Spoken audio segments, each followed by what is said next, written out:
During the 2024 Zhongguancun Forum, a sub-forum was held to spotlight the remarkable scientific and technological achievements of women. Here, how to promote women's participation in the field of technological innovation has become a global topic of discussion. When we think about science, technology, and innovation for all of society, how can we exclude half the world's population? And we have to have a Sustainable Development Goal 5 to ensure gender equity and parity.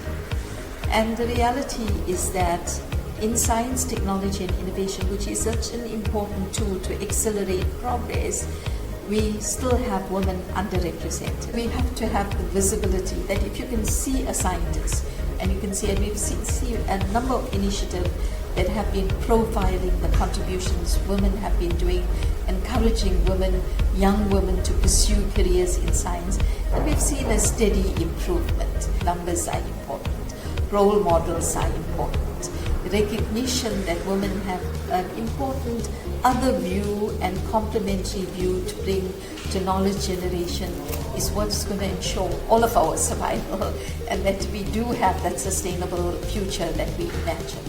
I think we women should step up.